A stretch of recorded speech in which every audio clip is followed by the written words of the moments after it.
Good morning. This is the time and place for the Planning Hearing Officer meeting of October 21st, 2020. My name is Vilia Zamaitaitis, and I will be conducting the hearing as the Planning Hearing Officer.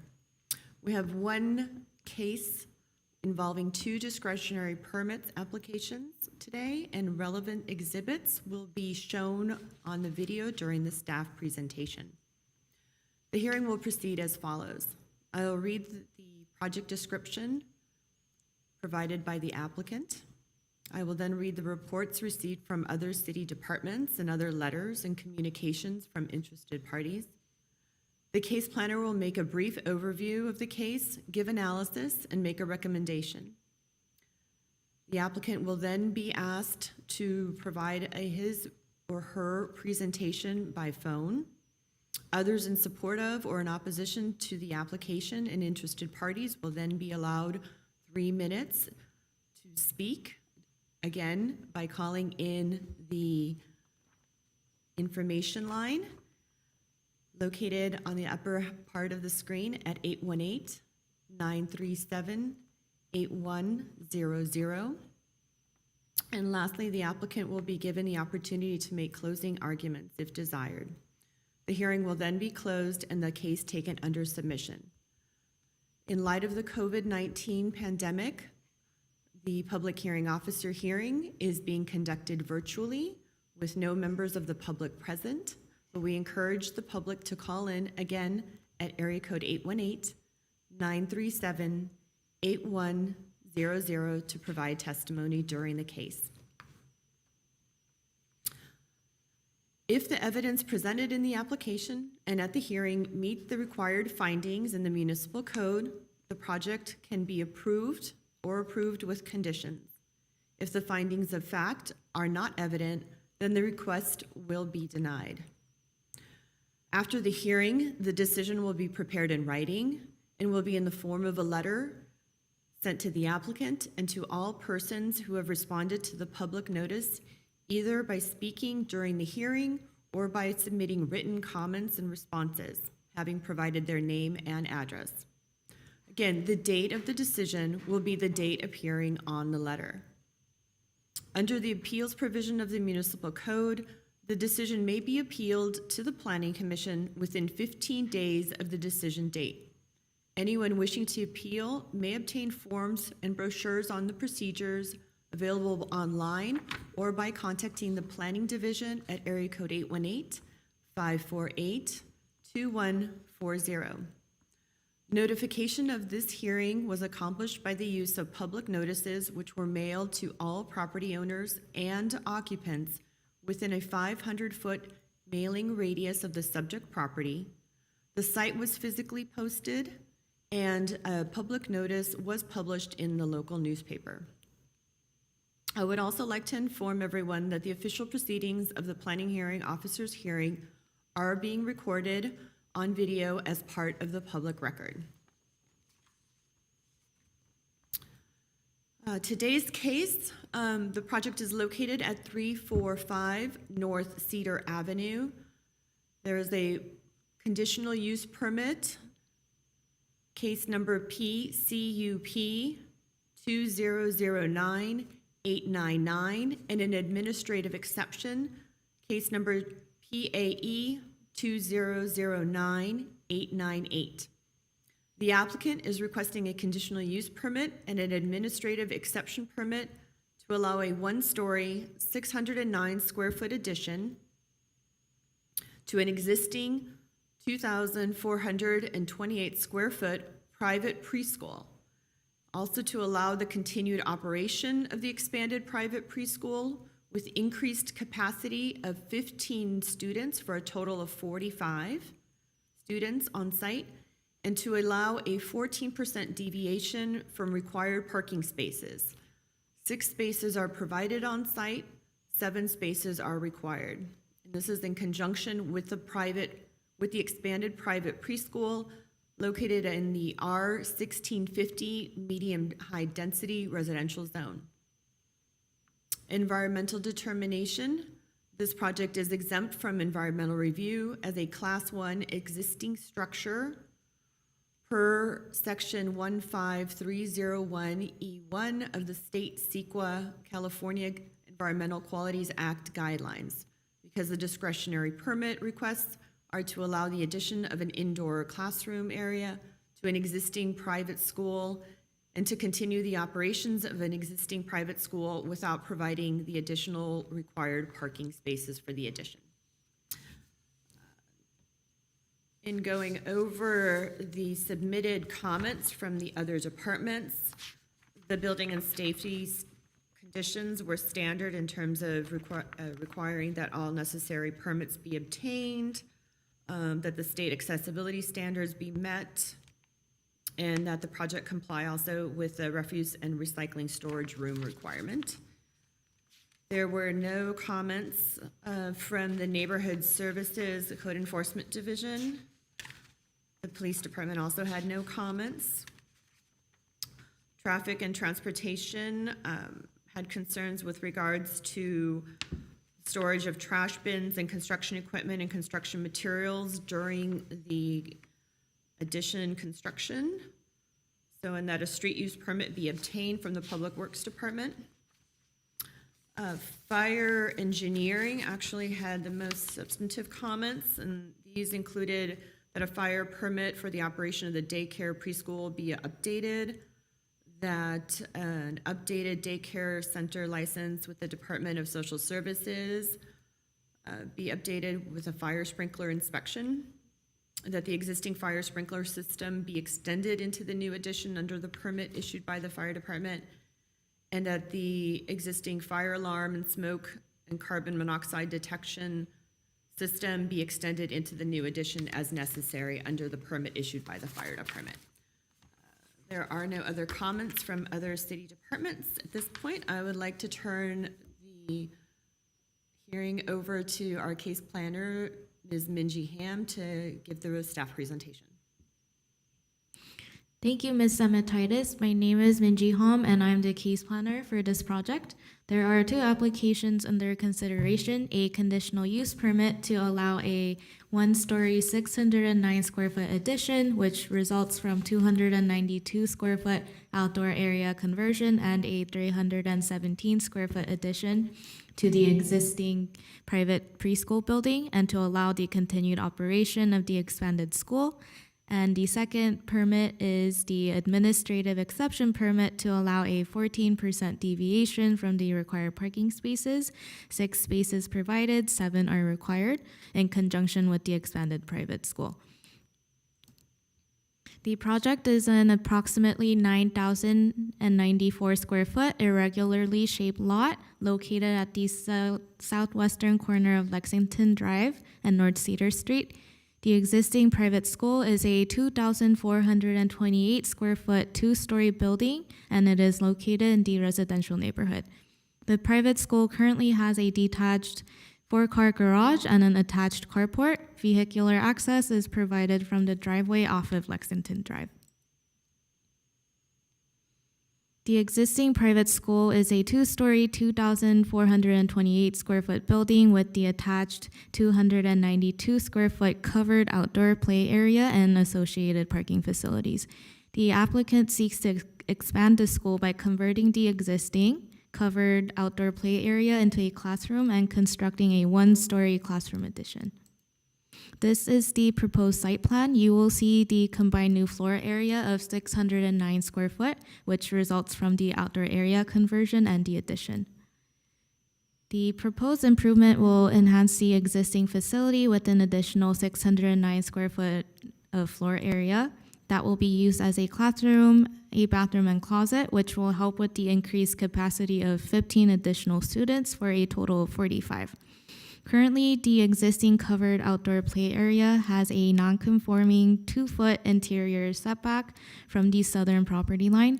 This area, once converted into a classroom with the addition, is not anticipated to impact the adjacent neighbors because the outdoor play area will now be fully enclosed and mitigate noise more effectively than before.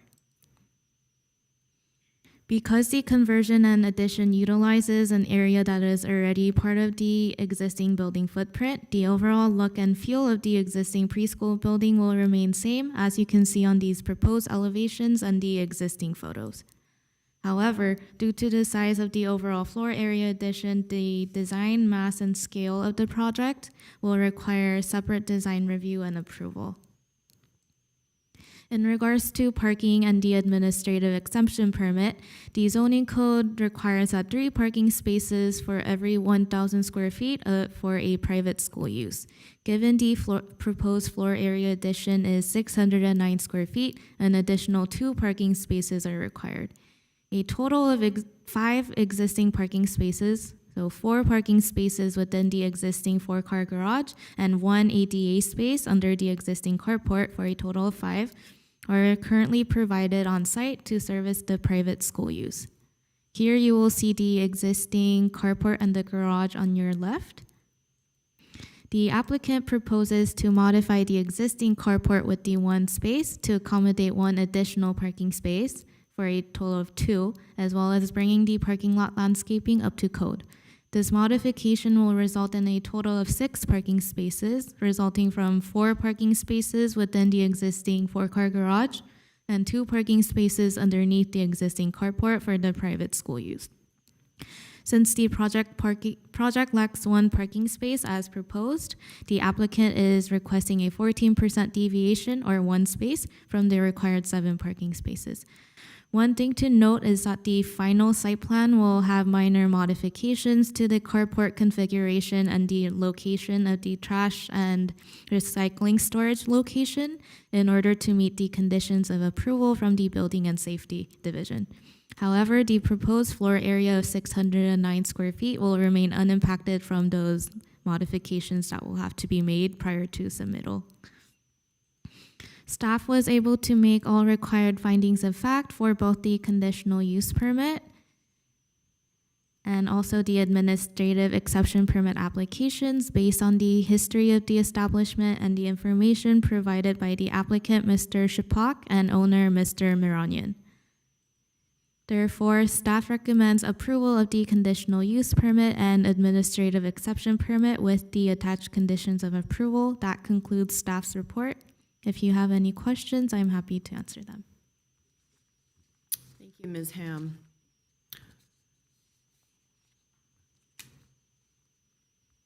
Perhaps we can go first to the applicant. Oh, yeah. We had the owner and applicant, Mr. Miranyan, on the line. And let's see, I'll have him on air. Yes. Mr. Miranyan, you're on air. Will you please introduce yourself and give your name and address before you speak? Yes, good morning. This is Zar Miranyan, the owner, 345 North Cedar Street. Thank you. And yes, would you like to describe the project, your proposal, and also go into the required findings that need to be made for the conditional use permit and the administrative exception? Yes, thank you. Our proposed plan is to construct a 1-story, 609 square feet addition to be used for an additional classroom space. We've been operating for over 24 years, and we're at full capacity. Our goal is to continue to provide care for children ages 2 to 5. We're just at full capacity and want to take the opportunity to provide care for additional students if possible. Thank you. Now, would you mind going into the required findings also for the conditional use permit and the administrative exception? I believe you submitted those as part of your application. Yes, of course. I'll try to paraphrase each of the 4 conditions. So I'll read them. The proposed use will be consistent with the various elements and objectives of the general plan. Yes, our request will be consistent with the various elements and objectives of the plan. For the past 24 years, our private school has operated under a conditional use permit and, serving children ages 2 to 5 for a maximum capacity of 30 children. And our proposed improvements will enhance the existing facility to be able to accommodate increased operation with capacity to a maximum of 45 children. Our request is appropriate because the private school will continue to provide educational services to benefit the community of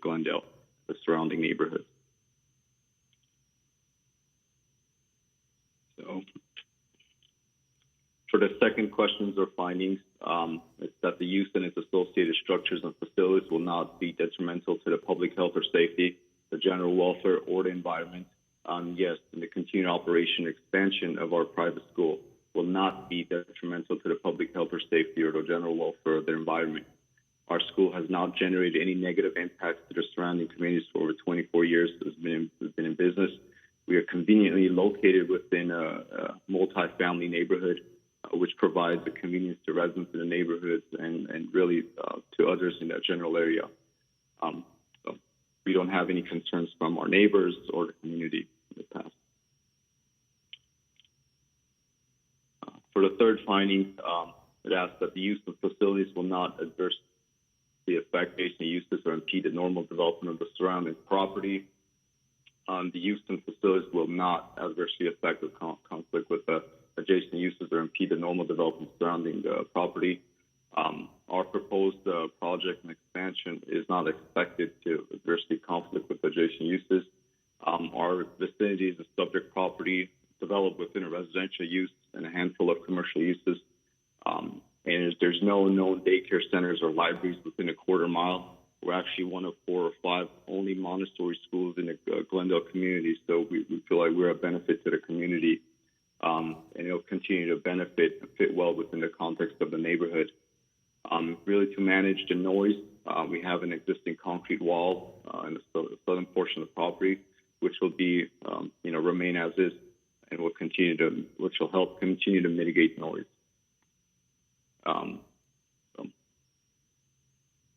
The last finding here, it asks that the adequate public and private facilities such as utilities, parking spaces, and traffic circulation measures are provided. Again, for the past 24 years, we've been serviced by adequate utilities, gas, electricity, water. Currently have 5 existing parking spaces, and we'll be, as part of this project or addition, we'll be adding 1 more.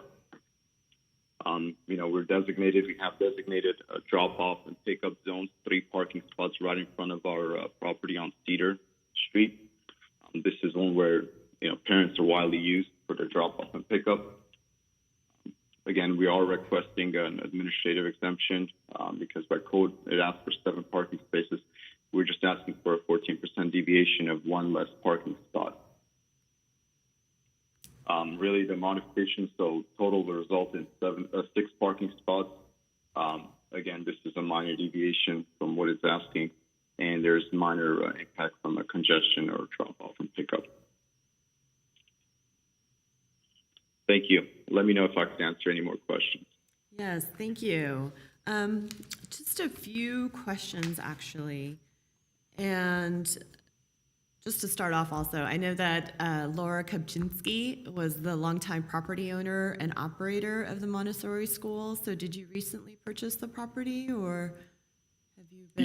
Yes. The property was purchased April of last year. All right. Yes. From Jeff and Laura Kopczynski. Yes, thank you. And I know that she had been the longtime owner and operator for obviously over several decades from the Montessori school. So we wish you well in terms of taking over her beloved daycare Montessori school. So thank you. Also, there were 25 conditions that were proposed as part of the staff report presentation. Have you read over all of those conditions? Yes, we have. Mm-hmm. And we agree with them, and our goal is to maintain it, and we're gonna maintain those conditions. Okay.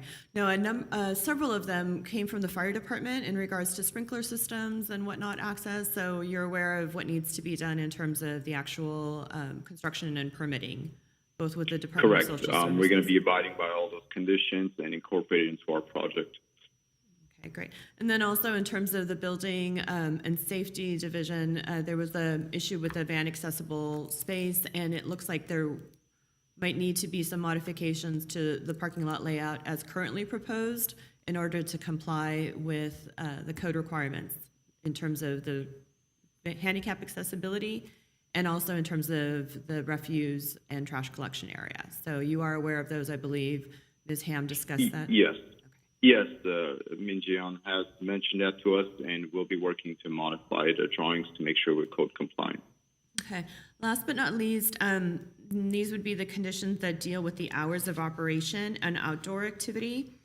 Currently, the hours of operation in the proposed set of conditions state that the hours of operation shall be from 8 a.m. to 5 p.m., although the drop-off and pickup is allowed to operate from 9:30 a.m. to 9 a.m. and 3:30 p.m. to 5:30 p.m., which is a little bit longer time frame.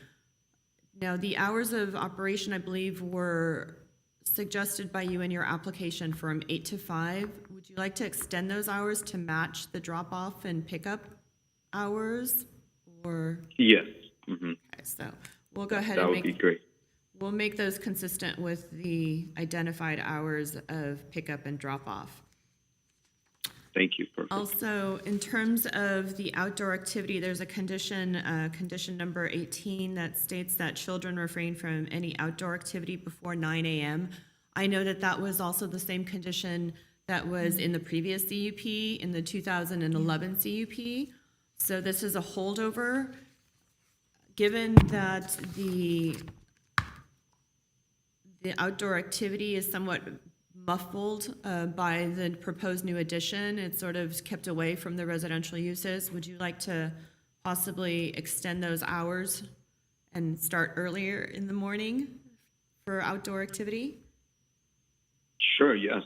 Okay, so that will be under consideration as well.